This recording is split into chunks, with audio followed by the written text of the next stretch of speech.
오늘 본문 말씀은 요한계시록 2장 세 번째 교회, 네 교회 중에 이제 세 번째 교회죠. 버가모 교회 목자에게 주신 음성 중에서 전에 첫 시간을 했죠. 오늘은 거기에 이어서 이제 두 번째 시간입니다. 2장 17절 읽어보겠습니다. 귀 있는 자는 성령이 교회들에게 하시는 말씀을 들을지어다. 이는 너에게는 내가 감추었던 만나를 주고 또 힘을 줄 터인데 그 돌을 위해 새 이름을 예고한 것이 있나니 믿는 자 밖에는 그 이름을 알 사람이 없느니라. 아멘.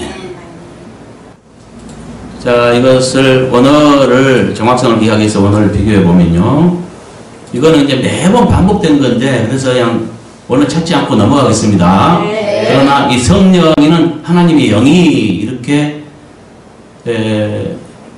개정을 했는데 네. 그 이유는 여기서 성령은 그 영의 속성, 더러움과 거룩함과 이것을 나타내는 말이고 하나님의 영, 이 말은 누구의 영인가를 나타내는 입니다. 그래서 여기는 누구의 영인가, 곧 하나님의 영을 표현하기 때문에 하나님의 영이라고 했습니다. 네. 그 다음에 이제 주보도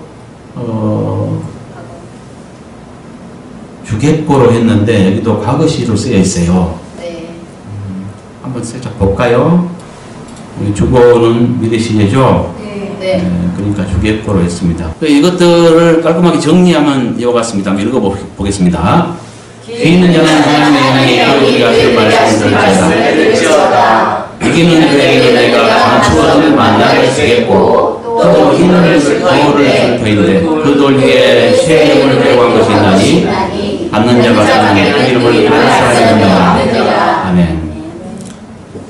이거를 분석해 보겠습니다. 자, 17절 귀 있는 자는 하나님의 영이 교회들에게 하시는 말씀을 들을지어다. 이것은 들을 귀의 중요성으로서 이 말씀을 하신 분과 들을 대상이 누군가에 대한 설명을 하고 있죠. 네. 예. 그럼 말씀하신 분은 누구예요? 하나님의 영. 하나님의 영이고요. 그 다음에 말씀을 들을 대상은요? 교회들. 그러니까 시작은 예수님께서 버가모 교회 목자에게 전하는 음성으로 시작했는데 끝날 때는 하나님의 영이 교회들에게 하시는 말씀으로 끝난다는 거죠. 네. 이건 뭘 말하냐면 약 2000년 전에 그 요한이 살아있을 당시에 7교회 중에서 버가모 교회 목자에게 예수님께서 전달한 음성입니다. 네.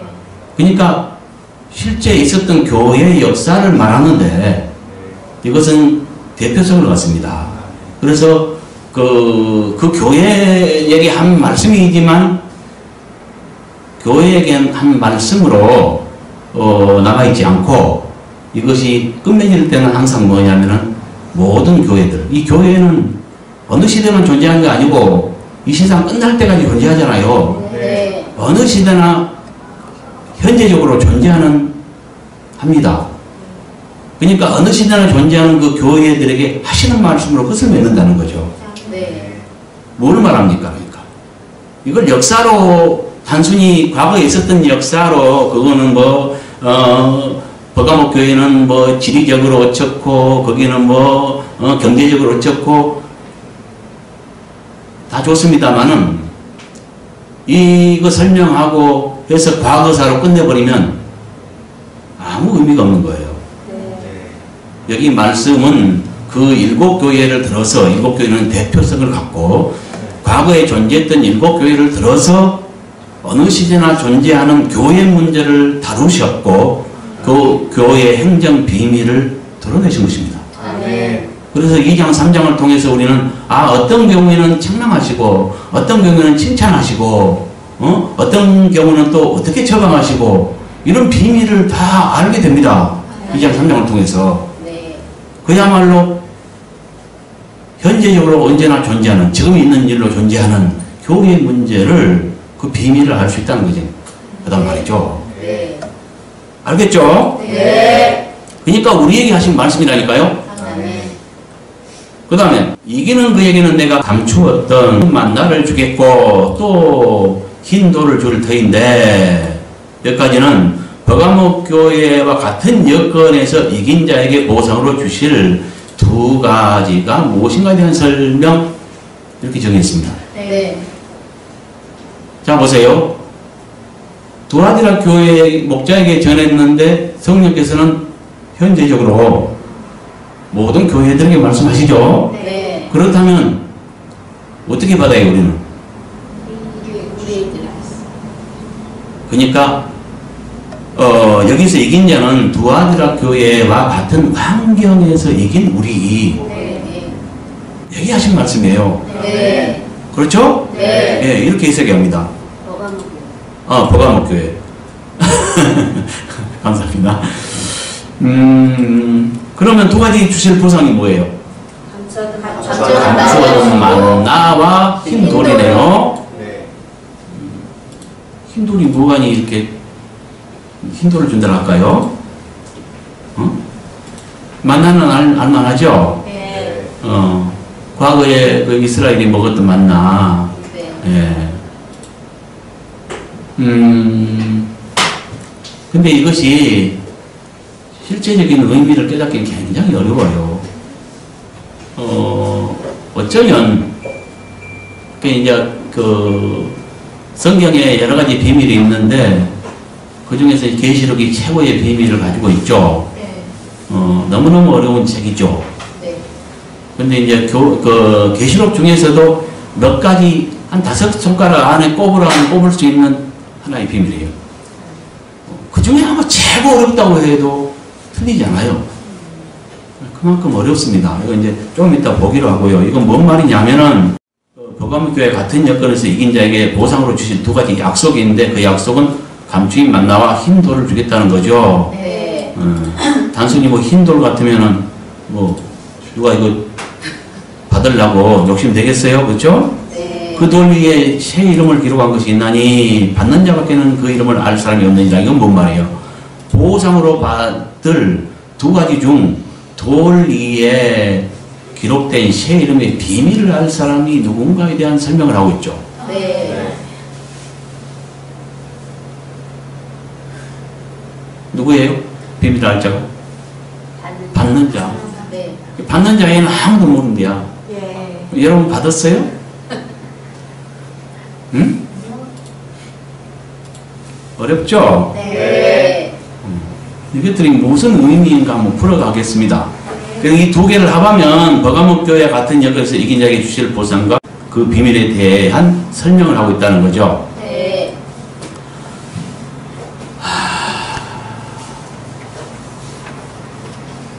우리 한번 성경 한번 찾아볼까요? 네. 출애굽기 16장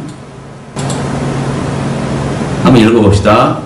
모세가 이르되 여호와께서 이같이 명령하시기를 이것을 몸에 채워서 너희의 뱃에 후손을 위하여 간수하라. 이는 내가 너희를 땅에서 인도하여 낼 때 광야에서 너희에게 먹인 양식을 그들에게 보이기 위함이니라 하고 또 모세가 아론에게 이르되 아이를 가져다가 그 속에 만나 한 면을 담아 여호와 앞에 두어 너희 대대로 간수하라. 아론이 여호와 앞에서 모세에게 명령하신 대로 그것을 증거판 앞에 두어 부활하였고 사람이 사는 땅에 이르기까지 이스라엘 자손이 40년 동안 만나를 먹으니 곧 가나안 땅 적정에 이르기까지 그들이 만나를 먹어라. 아멘. 이스라엘이 이제 애굽에서 출애굽을 하여 탈출하여서 홍해를 건너서 광야 생활을 했죠. 네. 홍해를 탈출해서 광야 생활을 하면서 계속적으로 이제 가나안을 향해서 이동을 하면서 하나님께서 그들을 시험해 보셨죠. 40년간을. 네. 그게 바로 뭐냐, 우리의 교회 생활 같아요. 그러면 그들이 하늘에서 내린 만나를 먹었는데 그것은 뭘까? 예? 말씀. 오늘날 우리가 먹는 하나님의 말씀입니다.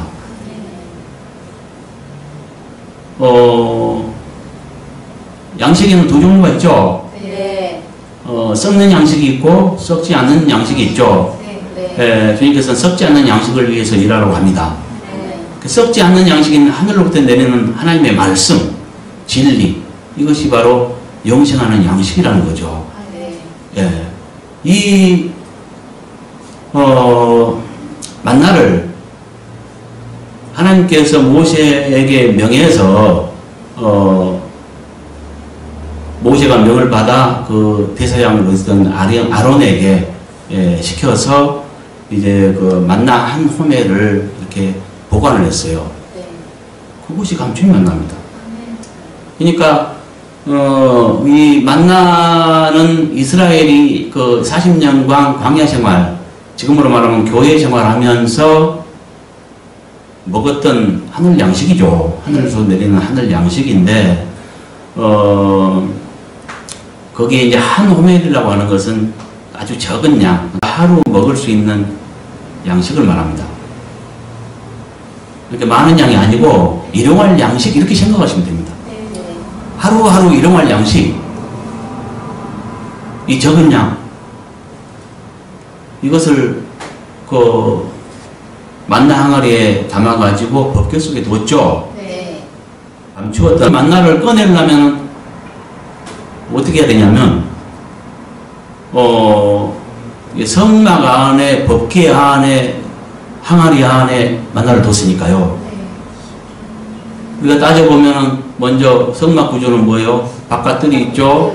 예, 뜰로 들어가서 성소로 들어가서 성소 안에 또 칸막이가 있죠? 그 휘장을 열고 지성소로 들어가서 지성소 안에 법궤가 있어요. 시온자 밑에 법궤가 있는데 법궤 문을 또 열고 법궤 안에는 그 두 돌판과 아론의 쌍난 지팡이와 만나 항아리가 있었어요. 그 만나 항아리 그 다음에 또 문을 열고 그 안에서 감추인 만나 꺼낼 수 있어요. 그러니까 여러 단계를 거치죠. 이것은 감추인 만나의 깊이를 상징합니다. 그러니까 감추인 만나는 그걸 꺼내 먹기 위해서는 어떻게 해요? 아주 깊이 감추인 만나. 법궤는 뭘 상징하냐면 거기에 하나님이 두 돌판을 뒀죠. 쌍난 지팡이 이건 생명을 상징하고요. 그렇죠? 만나는 양식을 상징하고 생명 양식. 그러니까 뭐예요? 그 법궤는 이제 하나님을 상징한다고 봐야죠. 예.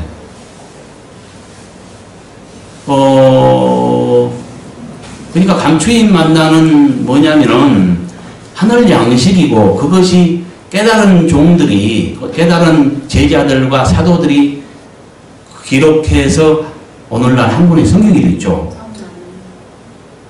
그렇죠? 네. 그러니까 감추인 만나는 뭐냐면 하나님의 진리가 기록된 성경이죠. 그런데 성경이 다 감추인 만나냐? 그것은 아닙니다. 성경 속에서 우리가 예를 들면 어떤 수박 한 동을 사도 그냥 겉만 핥는 사람이 있고 저 속 알맹이를 빼먹는 사람도 겉만 핥는 사람이 있는가 모르겠는데 표현권이 그렇습니다. 비유컨대 그러니까 마치 그와 같다는 거죠. 어떤 깊은 것들을 만지는 자가 있고 그렇지 못한 자가 있다는 거죠. 그러니까 성경은 성경인데 성경 속에서 감추인 만나를 먹기 위해서는 그냥 단순한 것이 아닙니다. 이건 이제 눈의 문제고 영안의 문제인데요.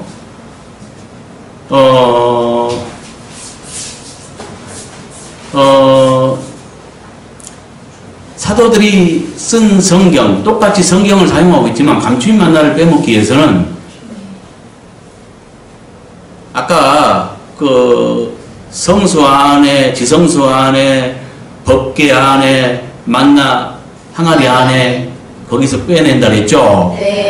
거기서 꺼내 먹을 수 있는데 그것은 굉장한 깊이를 말하는 거예요. 그러니까 주님과의 연합 안에 있지 않으면 그건 만질 수 없는 먹을 수 없는 거죠. 네.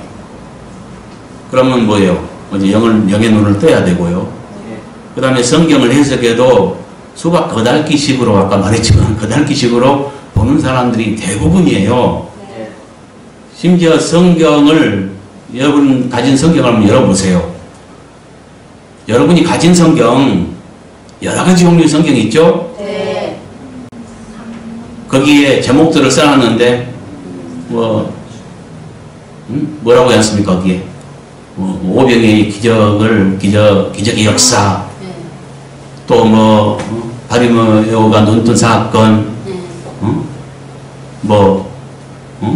그런 식으로 써졌잖아요. 네. 그것들은 사건 중심으로 분류한 것입니다. 네. 그것은 육의 안목으로 분류한 것입니다. 영의 안목이 아니라 누구나 눈을 가지면 영의 눈을 뜨지 않아도 따로 뜨지 않아도 영의 눈은 따로 떠야 합니다. 네. 영의 눈을 따로 뜨지 않아도 육신의 눈만 가지고도 그를 알 수 있는 사람은 안 믿는 자라도 그렇게 분류할 수 있는 것입니다. 그런 걸 감추인 만나라고 하지 않습니다. 네. 감추인 만나라고 하는 것은 적어도 저자의 관점으로 봐야 됩니다. 네. 어떤 사건마다 저자가 왜 그렇게 썼는가에 대한 까닭이 있기 때문에 저자의 그 마음을 가지고 그걸 읽어내고 그 눈을 가지고 성경을 볼 줄 알아야 되고요. 그래서 저자의 관점, 곧 하나님의 관점으로 볼 줄 알아야 된다는 거죠. 왜냐하면 저자는 하나님의 성령의 감동에 의해서 썼기 때문에 저자의 관점, 곧 하나님의 관점이라고 말할 수 있다 했죠. 네. 그러니까 하나님의 관점, 그 저자의 관점 같습니다. 그 마음으로 읽을 줄 알아야 된다는 거죠. 어떤 말을 썼으면 왜 그 말을 썼는가, 이것들은 성경은 다 연결됩니다. 신기하고 놀랍게 어떤 사건이 이렇게 진행되잖아요. 네. 여러 사건이 조합을 이루고 있는데 그것이 다 연결고리를 갖고 있다는 거죠. 이렇게 1절마다 무엇을 말한다 이렇게 표현할 수 있고, 그것들이 또 한 조그만 덩어리를 이루고, 조그만 덩어리가 또 큰 덩어리를 이루고, 몇 개 모여서 거의 더 모여서 한 장을 이루고, 또 여러 장이 모여서 그 전반부 후반부 이렇게 또 나눠주고, 그것이 모여서 한 서가 되고, 이와 같이 연결고리를 갖는다는 거죠. 네. 예. 곧 감추인 만나는 영의 안목으로, 저자의 관점으로 볼 수 있어야 되고, 그 속에서 감추인 저자의 의도를 끄집어내서 볼 눈이 있어야 감추인 만나를 먹을 수 있다는 거죠. 우리는 그 작업을 해나갑니다. 나는 수십 년 전부터 평생 이것을 위해서 연구해 오고요. 여러분이 지금 보고 듣고 하는 것들이 놀랍잖아요. 네. 뭘 말하는지 알겠어요? 네. 그러니까 성경이 똑같은 사건이지만 깊은 의미들을 발견하게 되고, 우리가 생각도 못했던 그런 것들을 보게 되잖아요. 네. 그렇게 보면 모든 성경은 뭐가 같냐? 신앙하는 방법을 알려주는 책입니다. 네.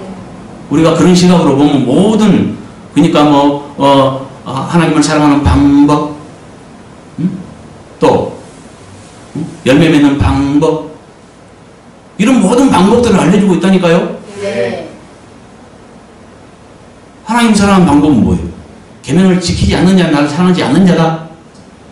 계명을 지키는 자는 나를 사랑하는 자요. 그 속에 와서 아버지께서 나를 나타내리라 했잖아요. 네. 요한복음 14장 20절, 21절부터 23절까지에. 그렇죠? 네. 그와 같이 그러니까 우리가 눈을 떠서 보면은 성경은 모든 어떤 우리의 그 여러 가지 방법들을 알려주고 있는 책이 된다는 거죠. 네. 감추인 만나가 뭔지 알겠어요? 그러니까 네. 이것은 그러니까 법계 안에 만나를 듣고 그 속에 끌어내었듯이 네. 주님과의 철저하게 연합이 되지 않으면 볼 수 없습니다. 네. 연합되고 그 연합된 상태 속에서 영의 안목으로 그 하나님의 관점으로 보려고 노력할 때 눈이 열리고 볼 수 있다는 거죠. 네. 자, 그 고린도전서 3장 16절에 보면 이제 신약 안에서는 우리가 또 성전이 되었다고 얘기하죠. 네. 네. 구약의 그 성막 구조 와 그 구약의 성막이 지금의 우리 몸으로 옮겨버렸습니다. 네. 우리 몸은 어떻게 구성되어 있어요?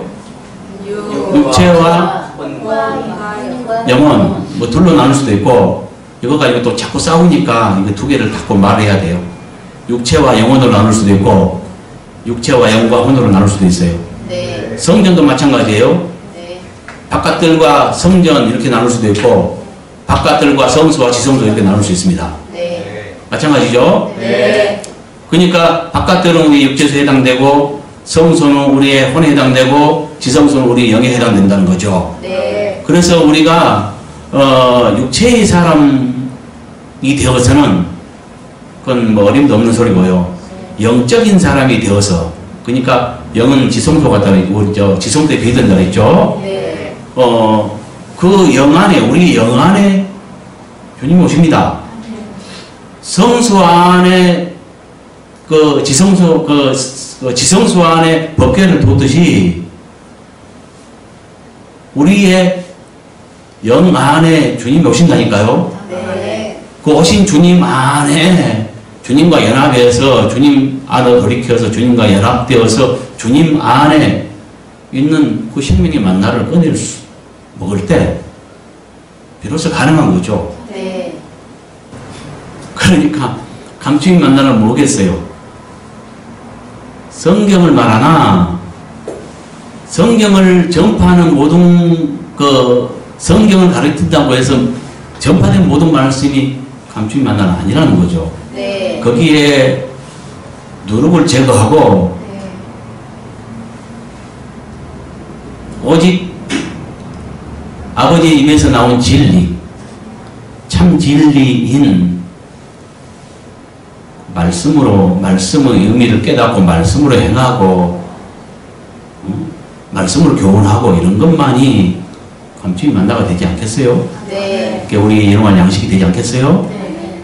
그렇죠? 네. 그러니까 우리가 지금 하는 일은 뭐냐면은 그 누룩을 제거하고 순수하게 성경으로 돌아가는 일입니다. 네.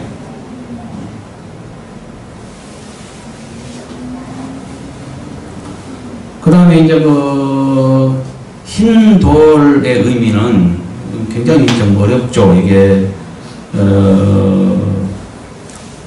이 흰 돌의 의미를 한번 찾아볼까요? 저기.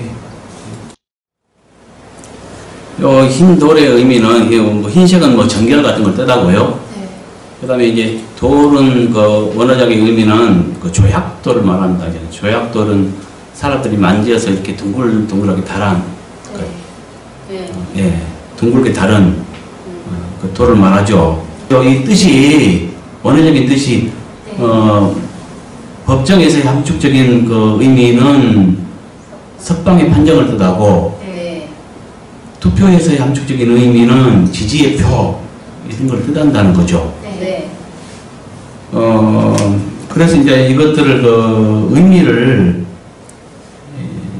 종합해 보면 흰색은 정결을 뜻하죠. 그 다음에 이건 주님의 약속입니다. 네. 그런데 석방의 판정, 지지의 표, 이것들을 이제, 이런 것을 뜻하는데, 이것을 예수님의 업적과 연관지어 볼 때, 석방의 판정은 뭘 말하겠어요? 죄사함과 연관되죠. 그 죄는 우리가 죄인 됐다는 것은 포로된 걸 말합니다. 사단의 포로되고 죄의 포로된 걸 말해요. 그 포로로부터 자유를 주신 것. 이게 죄사함이에요. 알겠어요? 뭔 말인지? 이렇게 석방의 판정, 이것은 어떤 의미가 있죠. 죄사함과 연관된다니까요. 죄로부터, 죄의 포로로부터 자유케 된 거. 그 다음에 투표에서의 함축적인 의미는 지지표라고 했는데, 그 지지표는 뭘 말해요? 인정받고 아심받은 것과 연관이 있지 않겠어요? 네. 그렇죠? 네. 네, 우리가 투표에서 당첨되면, 예를 들어 국회의원에 투표를 한다면 국회의원이 당첨되면 국회의원이 되는 것이고, 거기 그러니까 공인된 거 아닙니까? 네. 그렇죠? 네. 예, 그래서 이것은 지지표, 이것은 인정받고 아심받는 것과 연관성이 있다는 거죠. 네. 이것들을 종합해보면 흰돌을 주시겠다는 그 약속의 의미는 예수님의 참되고 믿을 만한 약속으로서 제사함 받고 희게 되어 인정받은 자를 뜻한다고 볼 수 있다는 거죠. 네. 어떤 의미가 있죠? 네. 그러니까 흰돌을 주시겠다 했는데 그 원어의 뜻이 기가 막히게 예수님께서 행하신 업적, 우리를 위해 세우신 업적 있잖아요. 네. 우리의 세운 업적이 뭐예요? 보배로운 피를 흘려서 우리를 구속하신 거죠. 네. 아버지를 위해 세운 업적은 나라와 제사장들을 삼아서 했죠. 네. 예. 그 중에서 그러니까 뭐냐면은 예수님께서 우리를 위해 세우신 업적과 연관성이 있다는 거죠. 네. 이것을 연관시켜 볼 때 예수님의 참되고 믿을 만한 약속으로서 제사함 받고 희게 되어 인정받은 자를 뜻한다니까요. 흰돌을 준다는 말이. 네. 그러면 이 흰돌을 지금 받은 사람 누가 있어요? 응? 그냥 물론 이건 상징합니다. 흰돌 주면 그거 가져가면 뭐 하겠습니까? 뭐 볶아 먹을 수도 없고 삶아 먹을 수도 없고 그런 어떤 것게 여기에 함축된 어떤 의미가 있고 이것을 상징적으로 좀 말씀하신 거죠. 네. 근데 이제 거기에 도리에 새 이름을 기록한 것이 있는데 받는 자밖에는 알 사람이 없다고 하셨죠. 네. 그러니까 비밀입니다. 비밀이니까 아무도 모르니까 덮어둬 버릴까요? 알려고 노력해봐야죠. 네. 이사야서 한번 봅시다. 이사야 56장. 자, 같이 한번 읽어봅시다. 여호와께서 이와 같이 말씀하시기를 나의 안식일을 지키며 내가 기뻐하는 일을 생각하며 나의 언약을 크게 하는 보자들에게는 내가 내 집에서 내 성 안에서 아들이나 딸과 낳은 기념물과 이름을 그들에게 주며 영원한 이름을 주어 끊어지게 아니하게 할 것이며. 그렇죠? 네. 예. 무슨 말이에요?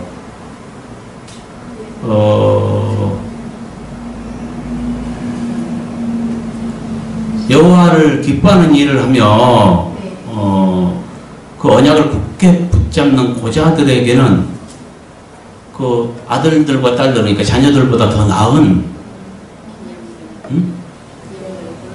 기념물과 그 이름을 그들에게 준대요. 이거는 계시록에도 나와 있습니다. 7장에도 나와 있고 14장에 나와 있어요. 7장에도 보면은 그 동쪽으로부터 올라온 천사들이 이제 막 그 14만 4천인에게 도장을 찍기 시작해요. 거기 물론 이제 12지파로 상징되어 있지만 그건 상징되어 있는 것입니다. 상징되어 있지만 누구에게 도장 찍냐면 인정받은 자들에게 도장 찍는 거예요. 성령의 인침이라고 하죠. 근데 그건 이제 도장 찍는 걸 말해요. 인친다는 것은 도장 찍는 걸 말합니다. 어떤 우리가 계약을 해도 계약서에 도장이 안 들어가면 무효입니다. 그러니까 그 도장은 뭐예요? 계약을 확고하게 해주죠. 네. 이와 같이 우리도 인정받은 신앙이 있고 그렇지 못한 신앙이 있는데 우리가 행위가 합당하여 인정받으면 그 인정받은 자들에게는 그 종들에게 도장을 찍어준다니까요. 네.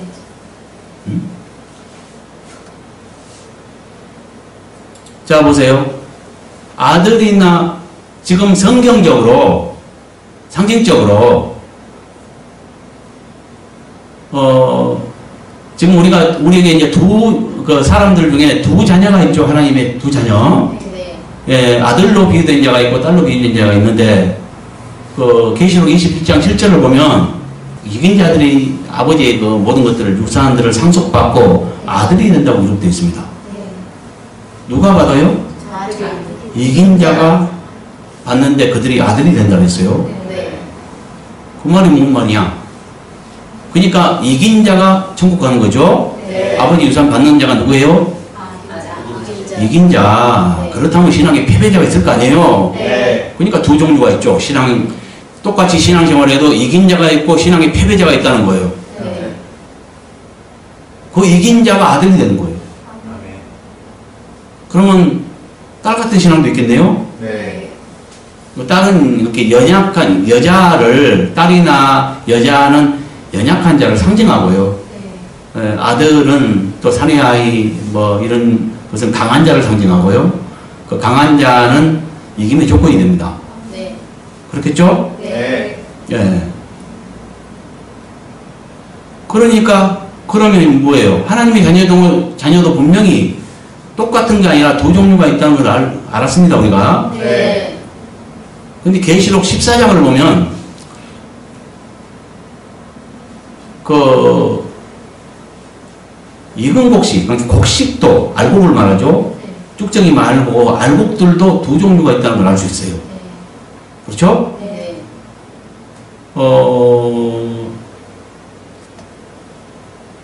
볼까요? 네.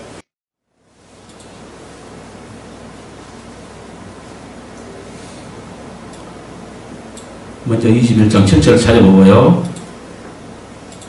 자, 읽어보세요. 이기는 자는 이것들을 상속으로 받으리라. 지금 이것들은 위에서 말한 그 아버지의 유산을 말합니다. 네. 나는 그의 하나님이 되고 그는 내 아들이 되리라. 누가? 이긴 이긴 자가 아들이 돼요. 네. 그럼 패배자는 뭐가 되겠어요? 못 되겠죠? 네. 그러니까 두 종류가 있죠. 네. 여기 읽어봅시다. 또 다른 천사가 성전으로 나와 구름 위에 앉은 이를 위하여 큰 소리로 외쳐 이르되 당신의 아들을 불러서 땅의 곡식이 다 익을 때가 이렇습니다. 그래서 이제 곡식을 거두죠. 네. 예. 자, 14장에는 두 종류의 곡식이 있습니다. 네. 알곡들이 있습니다. 네. 여기서 말하는 것은 익은 곡식을 말합니다. 네. 근데 1절부터는 천열매를 말해요. 네. 여기 익은 곡식들도 이긴 자입니다. 네. 이긴 자도 두 종류가 있어요. 아까는 이긴 자와 패배자, 하나님의 자녀를 크게, 큰 어떤 틀에서 볼 때 이긴 자와 패배자가 있었죠. 네. 근데 이긴 자도 또 두 종류가 있어요. 여기 지금 이긴 자 말했죠? 네. 예. 똑같이 지금 계시록에는, 참 1절부터는 1절부터 5절까지예요. 자, 보세요. 또 내가 보니 보라 어린 양이 시온산에 있었고 그와 함께 14만 4천이 있었는데 그들의 이마에는 어린 양의 이름과 그 아버지의 이름 쓴 것이 있더라. 내가 하늘에서 나는 소리를 들으니 많은 물소리와 같고 큰 우레소리와 같은데 내가 들은 소리는 검은 거 타는 자들이 그 검은 거를 타는 것 같더라. 그들이 보호자 앞과 네 생물들과 장로들 앞에서 새 노래를 부르니 땅에서 성장함을 받은 14만 4천 밖에는 능히 이 노래를 배울 자가 없더라. 그리고 이제 이 사람이 누군가를 설명하고 있습니다. 이 사람들은 이 사람은 누구예요? 14만 4천을 말합니다. 네. 여자와 더럽히지 아니하고 순결한 자라. 어린 양이 어디로 가든지 인도하든지 따라가는 자며 사람 가운데서 성령함을 받아 처음 익은 열매로 하나님과 어린 양에게 속한 자들이니 그 입에 거짓말이 없고 흠이 없는 자들이라. 이렇게 말하고 있어요. 여기는 14만 4천에 대해서 말합니다. 이걸 갖다가 막 상징으로 푸는데, 왜 이런 그런 현상이 일어났냐? 성경을요, 다 연관성이 있어 이렇게, 지금 14장 전체를 한꺼번에 볼 줄 알아야 되는데, 사람들이 그렇지 않아요. 또막또막 잘라가지고, 이렇게 자기 입맛에 맞게 해석을 해버려요. 이건 한 세트입니다. 14장 전체가 한 세트라고요. 그러니까 뭐가 있냐면은 1절부터 5절까지는 처음 익은 열매에 대해서 말하고 있어요. 그 다음에 이제 6절부터는 대환란 때 전해질 영원한 복음을 말하고 있고요. 그 영원한 복음이 뭐요? 하나님만 경배하라 이거예요. 왜 그러냐면 그 시대에는 그 속이는 자가 있어서 그 세계 여러 나라를 다스릴 42살 동안 다스릴 불법자가 나타나서 그가 거짓 그리스도인데 그리스도로 가장을 하면서 자기가 하나님처럼 경배를 받아요. 그래서 속지 않게 하기 위해서 하나님만 경배하라고 지금 말하고 있는 거예요. 예. 그러고 이제 그 바벨론의 심판에 대해서 말합니다. 예. 이것도 그 시대에 이루어져요. 대환란 시대에. 예. 그리고 이제 9절부터 12절까지는 뭘 말하냐면 하나님의 경고를 말해요. 그러니까 대환란 시대에 불법자에게 경배하거나 표를 받는 자는 매매수단이 되는 표를 받는 자는 성도들이라도 누구든지 불못에 던져서 고통받으니까 인내가 필요하다. 이 경고의 말씀을 주셨고 13절은 이제 그러니까 뭐요? 9절부터 12절까지는 그 경고를 주셨고 성도들에게 인내를 요구하신 다음에 13절에 순교자에 대해서 말하죠. 이 시대는 차라리 순교한 것이 복받아요. 그걸 말하고 있어요. 그만큼 신앙이 어려운 시대가 와요. 그렇죠? 순교자가 더 오히려 더 복이 있다 하면서 그 수고가 그치고 시린이 행한 일이 따름이라 보상받을 것이라 이것들을 말한다니까요. 그 다음에 이제 14절부터 다시 뭘 말해요? 14절부터 16절까지 익은 곡식에 대해서 말한다니까요. 또 하나의 추수를 말해요. 아까 첫 열매는 막 시작할 때 첫 열매는 어디에 올라가 있죠? 처음에 시온산에 올라가 있었어요. 1절에 3절에 보니까 거의 보좌 앞이에요. 그 시온산은 상징적으로 말한 것이고요. 3절에 보니까 그걸 밝혀줘요. 보좌 앞에 있어요. 그 명수는 14만 4천이에요. 그 다음에 이 사람들은 하고 설명을 하는데 순결한 자예요. 정죄를 지킨 자예요. 어디로 가든지 어린 양 예수 그리스도가 죽음의 길이라도 이끌 때 거역 않고 순종하고 따라간 자들이에요. 마치 12사도 중에 요한같이. 근데 14만 4천을 저는 상징이다 하면서 모든 믿는 자라고 풀어버렸잖아요, 지금. 온 교회가. 그러면 14절부터 16절까지 있는 익은 곡식 추수는 뭡니까?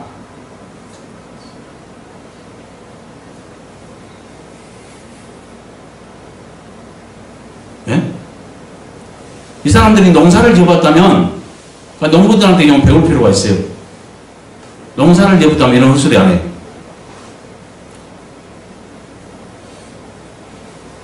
농사 지을 때 본격적인 추수가 있고 본격적인 추수에 앞서서 제일 먼저 익은 부분을 먼저 이렇게 수확하는 것을 갖다 첫열매 수확이라고 하죠.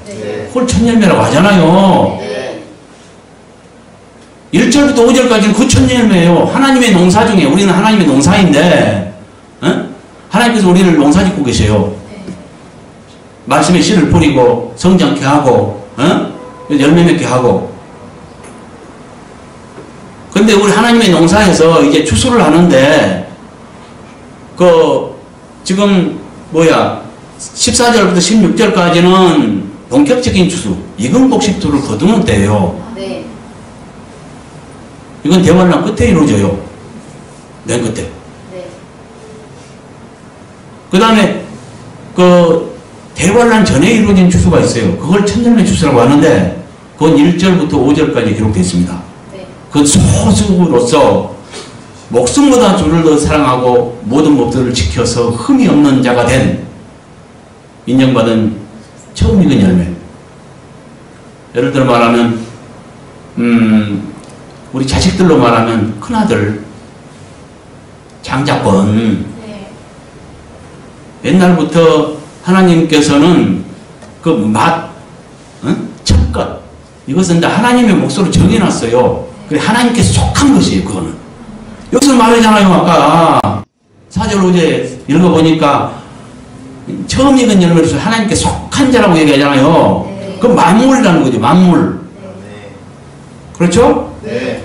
이 사람들은 여자와 더불어 더럽히지 아니하고 순결한 자라. 어린 양이 어디로 인도하는 게 따라가는 자며 죽기까지 그렇게 순종하는 자며 사람들 가운데서 속량을 받아 처음 익은 열매로 하나님과 어린 양에 속한 자. 응? 네. 속한 자인데 그 입에 거짓말이 있고 흠이 없대요. 그러니까 흠이 없다는 것은 모든 죄의 습관을 극복함으로써 흠없게 된 걸 말합니다. 네. 그러면 이 13만 4천이 상징이고 우리 믿는 모든 자라면 내가 한 가지 물어볼게요. 모든 자가 이렇게 삽니까? 교인들이? 흠없게 사냐고요. 모두가. 벌써 답 나왔잖아요. 네. 아까 이사야서 56장 4절 5절에 나와 있는 언약을 굳게 잡는 고자들에게 아들이나 딸보다 나은 기념물과 이름을 그들에게 주며 영원한 이름을 주어 끊어지지 않게 하겠다고 이렇게 약속한 거 있잖아요. 네. 여기에서 이제 언약을 굳게 잡는 고자들은 이제 영적으로 해석을 해야 될 것입니다. 그러니까 그건 당연한 것이고요. 그렇지 않으면 결혼하지 말라고 했어야죠. 네. 그래서 그러니까 뭘 말하겠어요? 오직 그러니까 우리의 영적 신랑 대신 예수 그리스도를 우리가 신부로서 정절을 지키고 신랑 대신 예수 그리스도를 오직 따라가고 세상을 버리고 주로 만족하고 섬기는 자들, 이들을 갖다가 영적 고자라고 하지 않겠어요? 네. 그렇죠? 네. 예, 그런 자들에게는 아들이나 딸보다 나은 기념물과 이름을 그들에게 준다 했어요. 네. 이 이름은 성경 여러 가지를 이렇게 조합해 볼 때 도장을 말합니다. 네. 성령의 인침이 두 종류가 있습니다. 모든 게 두 방면을 말하고 있듯이 인침도 둘로 말하고 있어요. 그러니까 한 방면은 뭐냐면은 성령으로 말미암지 않고는 아버지라 부를 수 없어요. 네. 아버지라 부르는 모든 자들은 한 방면에 성령의 인침을 받았습니다. 네. 그런 자녀들에게 또 각 사람이 행실로서, 그러니까 은혜로서 주시는 그 인침이 있고요. 믿는 자에게 믿음으로 말미암아 은혜로 주신 인침이 있고, 그러니까 어떤 값을 요구하지 않고 예수 그리스도가 이루는 그 공로로 인해서 믿는 자에게 그저 주는, 값없이 주는 인침이 있고요. 네. 그들은 모두가 자녀된 것입니다. 네. 그러나 자녀된 자에게는 또 뭐예요? 세상을 버리고 주의 뜻대로 살라고 하죠. 네. 그래서 각자가 아버지를 사랑함으로써 세상을 버리고 우리가 각자가 성취한, 자기 행실로 성취한, 그래서 인정받은 그 인치, 그것은 이제 진품신앙으로서 도장시킨 걸 말합니다. 네. 뭘 말하는지 알겠어요? 네. 그러니까 여기서는 아들이나 딸보다 나은 기념물을 주고 이름을 새겨주겠다는 것이 뭘 말하냐면 도장 찍힌 걸 말한다는 거죠. 이해 갑니까? 네. 자, 계시록 7장 1절 보세요. 읽어봅시다. 이후에 내가 내 천사가 내 땅의 모퉁 위에 쓰는 것을 보니 땅에 사람과 바람을 잡아 바람으로 하여 땅에 나나 바다에 나나 각종 나무에 못하게 하더라. 또 내가 내 천사가 살아계신 하나님의 대는 가지고 해는 위로부터 하나님과 바다를 새롭게 하게 한 세를 받은 내 천사에 향하여 큰 소리로 외쳤다. 이르되 우리가 우리 하나님의 종들의 행하에 인치기까지 땅이나 바다나 나무들을 향하지 말라 하라. 내가 인침을 받은 자의 수를 들으니 이스라엘 자손의 각 지파 중에서 자손 중에 지파 중에서 인침을 받은 자들이 14만 4천이니 여기까지만 봅시다. 처음에 나를 가르쳤던 분이 구약시대 사람으로 유대인들로 그렇게 가르쳤어요. 유대인 중에 14만 4천이 있고 계시록 14장에는 이제 믿는 자들, 그러니까 두 방면에 14만 4천이 있다. 여기는 유대인들을 말하고 14장에서는 믿는 자들을 말한다. 이렇게 이제 가르침을 받아가지고 처음에 내가 여러분에게 가르침 받은 대로 순수하게 이렇게 전했습니다. 근데 나중에 리디아님으로부터 시작돼가지고 계시가 있었고 그 뒤에 나에게도 또 알려주셨고 해서 나중에 이제 옳게 깨달아갔죠. 이것이 상징이라는 것을. 신천지에서는 자기들이 그분들이라고 하니까 굉장히 주의할 것이 뭐냐면 우리에게 구원이 있고 우리만 그렇다. 우리 집단만 구원이 있다고 가르치는 사람들은 주의하십시오. 나는 항상 말했지만 여러분이 여기에 모였을지라도 그래서 가르침을 잘 받을지라도 다 구원된 것이 아니라고 했죠. 네. 각자 어떤 신앙을 가졌냐에 따라서 각각의 행위대로 심판하신다 했습니다. 그러니까 어떤 무리를 지어서 우리만 구원이 있고 우리가 최고다 하는 사람들은 주의하세요. 주님은 절대 우리가 최고라 역으로 가르치고 있는 거예요. 그거예요. 주님 가르친 거. 겸손의 주님이죠. 네. 여기서 뭐가 있어요? 인치는 사건이 나오죠. 네. 이건 얘는 도장 찍는 걸 말합니다. 네. 그러니까 누구에게 도장 찍어요? 비유되어 있습니다. 이거는 상징되어 있습니다. 네. 이스라엘로 상징되어 있지만 우리 믿는 자들을 말합니다. 이거는 7장에 가서 내가 분명하고 정확하게 그 증거들을 대가면서 말하겠습니다. 우리는 말한다는 거예요. 네. 이스라엘 말하면 말이 되지 않는 것입니다. 지금 이스라엘 사람들은 유대교 가지고는 구원이 없습니다. 네. 만천하에 예수의 이름을 떠나서는 구원을 주실 수가 없고요. 약속하신 적이 없습니다. 아멘. 언제까지냐? 유대인들에게 약속했죠. 70일회가 지난 이후에 제가 영속된다고 했습니다. 그 70일회가 지난 이후에 제가 영속되는데 70일회가 언제 이루어지냐? 대환란이 와야 되고요. 대환란 끝에 그 대환란이 70제 1회거든요. 네. 71회가 끝난 이후, 그러니까 대환란 끝난 이후부터 이스라엘이 제가 속죄를 받아요. 그들은 천년왕국 때에 제사장이 될 것입니다. 이게 민족적으로 말합니다. 민족적으로 이스라엘이 다시 구원을 얻는다니까요. 바울도 로마서에 이야기를 하고 있고요. 이스라엘을 구원에 대해 이야기하고 있잖아요. 하나님의 경륜에 따라서. 네. 이방의 충만한 수가 차기까지 지금 더는 완화하게 됐고요. 이방의 수가 찬 이후에 다시 그들이 구원을 공유를 얻는다고 이야기하고 있잖아요. 네. 그 시기가 언제냐면 70일회가 지난 이후라니까요. 70일회가 지난 이후에 제가 영속되는데 아직 70일회가 안 왔습니다. 그러고 대환란 때는 70일에 잽니다. 그러니까 대환란 시대가 진행되는 마지막 한 일회가 대환란이거든요. 그 대환란 70일회가 지난 이후에 제가 영속된다니까요. 그 전에는 그러면 뭐요? 아니죠. 이스라엘은 아직. 주님이 재림하실 때 그때 가슴을 치며 회개하게 돼요. 그때 모든 걸 깨달아요. 자기들이 죽인 자가 진짜 하나님의 아들이었구나 하는 것을 그때 알고 뉘우쳐요. 깨달아요.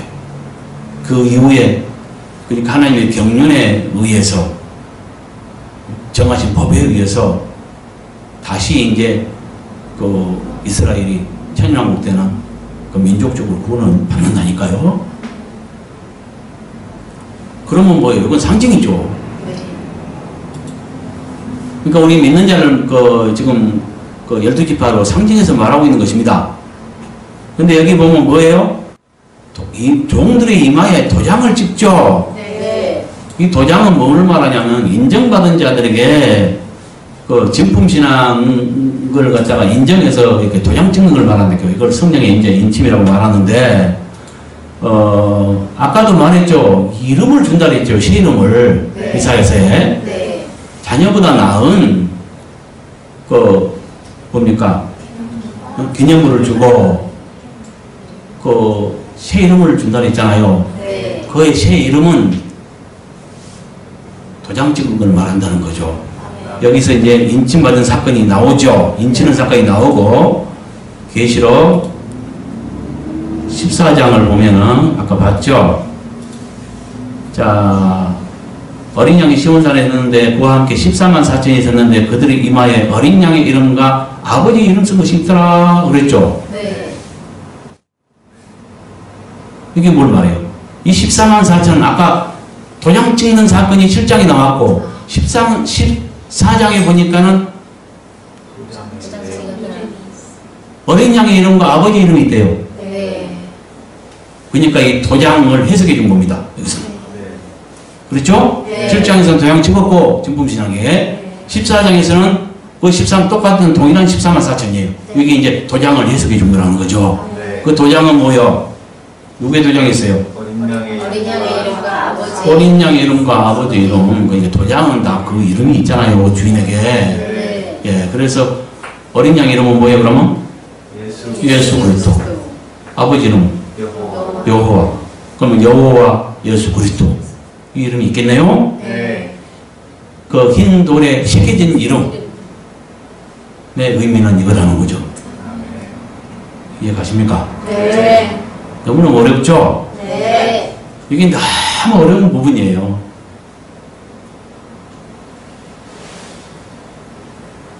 나도 진이 빠지네. 그래서 이것들을 종합하면 오늘 본문은 버가모 교회 환경에서 이긴 자에게 주실 두 가지 축복을 말합니다. 이해가시죠? 예. 그리고 버가모 교회 목자에게 주시는 음성 두 메시지를 다 합하면요. 믿음은 인정받았으나 교훈의 누룩을 용납한 버가모 교회 목자에게 주시는 음성이 됩니다. 이해가시죠? 네. 마치겠습니다.